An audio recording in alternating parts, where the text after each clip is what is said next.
1 जनवरी को नया साल मनाते हैं। ऐसा कहा जाता है कि वो अंग्रेजों का नया साल है। चूंकि हमारी भी गतिविधियां उन्हीं के कैलेंडर से चलती है, इसलिए भारत में भी 1 जनवरी का सेलिब्रेशन लगभग सभी लोग मना रहे हैं। लेकिन साथ ही बहुत से हम भारतीय अपने कैलेंडर और पंचांग के हिसाब से भी नया साल मनाते आए हैं। चंद्रमा की गति के हिसाब से चंद्र वर्ष होता है और सूर्य की गति के हिसाब से सौर्य वर्ष होता है। जानते हो कि पृथ्वी सूर्य का एक चक्कर 365 दिन और कुछ घंटे में लगाती है, इसलिए सौर वर्ष में 365 दिन होता है। चंद्र वर्ष के एक वर्ष में 354 दिन होता है। दोनों के दिनों का अंतर कितना है? 11 दिन। तो जो चंद्र वर्ष होता है इसी को हिंदू पंचांग कहते हैं। हिंदू पंचांग चंद्र कला के हिसाब से चलता है। अब दोनों में अंतर क्या है? पहला अंतर है 11 दिन का एक वर्ष में।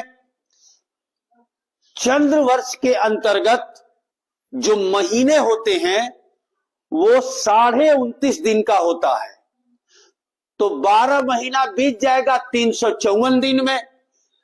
ये जो चलेगा 30-31 दिन के हिसाब से चलेगा, तो ये 12 महीना बीतेगा 365 दिन में।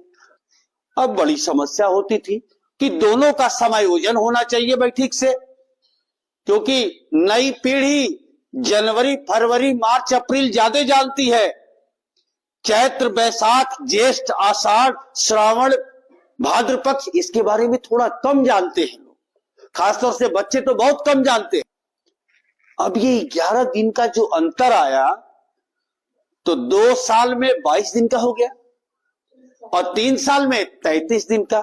इसीलिए प्रत्येक 2.5 और 3 साल बाद जो एक वर्ष का ये 12 माह है वो 13 माह का कर दिया जाता है, क्योंकि जो 2 साल में 22 दिन अधिक हो गया और ले लिया जाता है कुछ, तो जो 30 दिन कंप्लीट होता है ना, तो 1 माह अधिक हो जाता है।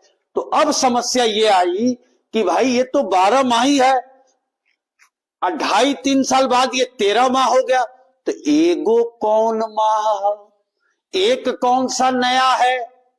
तो कोई नया नहीं है। पंडित जी लोग का कहला पंचांग के हिसाब से कि एक अधिक वर्ष है, जिसको हम लोग अपनी भाषा में बोलते हैं मलमास। नाम सुने हो ना?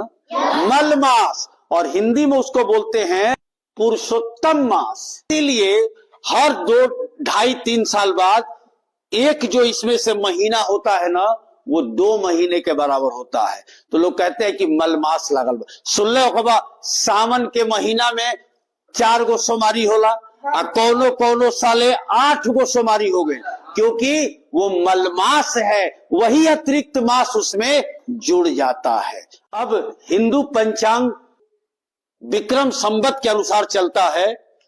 किसने प्रारंभ किया? राजा विक्रमादित्य ने। कब शुरू किया?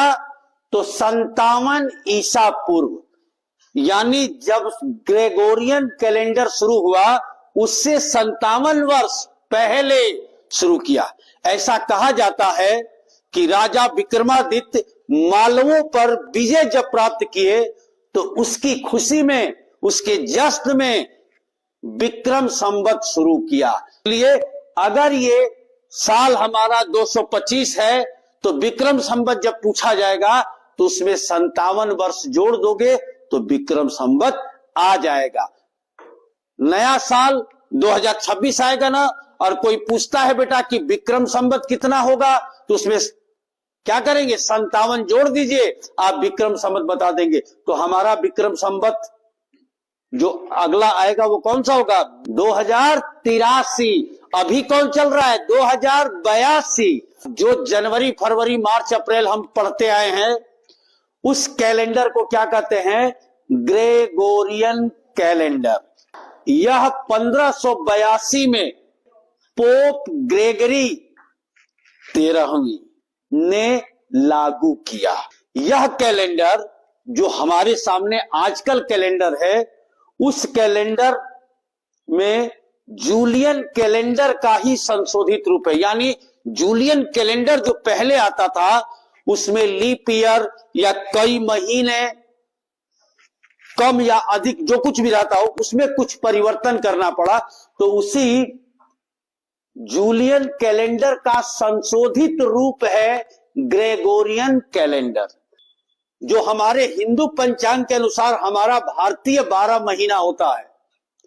उसका नाम आपको जानना होगा।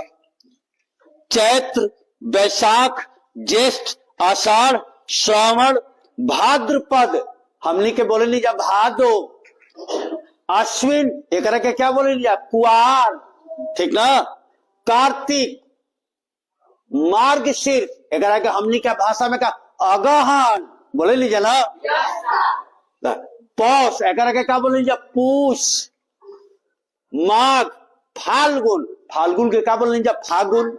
ये जानना जरूरी है कि हमारा हिंदू पंचांग का नया वर्ष अगले साल 2026 में कै तारीख को आएगा? 19 मार्च को आएगा। अब जरा देखो, चैत, वैशाख, जनवरी, फरवरी से जब आप कंपैरिजन करोगे तो कब आता है? तो यहां मैंने लिखा है, पहला का मतलब चैत्र कब आएगा? मार्च या अप्रैल में आएगा। दूसरा वैशाख अप्रैल या मई में आएगा। तीसरा ज्येष्ठ मई या जून में आएगा। चौथा आषाढ़ जून या जुलाई में आएगा। पांचवा श्रावण जुलाई या अगस्त में आएगा। छठवां भाद्रपद अगस्त या सितंबर में आएगा। सातवां अश्विन सितंबर या अक्टूबर में आएगा। आठवां कार्तिक अक्टूबर या नवंबर में आएगा। नौवां मार्गशीर्ष नवंबर या दिसंबर में आएगा। अब देखो यहां जगह नहीं था बेटा, तो 10वां देखो पौष दिसंबर या जनवरी में, 11वां माघ जनवरी या फरवरी में, और अंतिम फाल्गुन फरवरी या मार्च में। हमारे बच्चे ये सोच रहे होंगे कि सभी माह में ये 2-2 महीना क्यों लिखे हैं? इसलिए लिखा गया है कि जो ये 11 दिन का अंतर है बेटा, इस वजह से कई बार क्या होता है, कुछ दिन मार्च में पड़ गया और कुछ दिन अप्रैल में पड़ गया। क्लियर है साहब? समझ गए ना? बहुत बहुत धन्यवाद।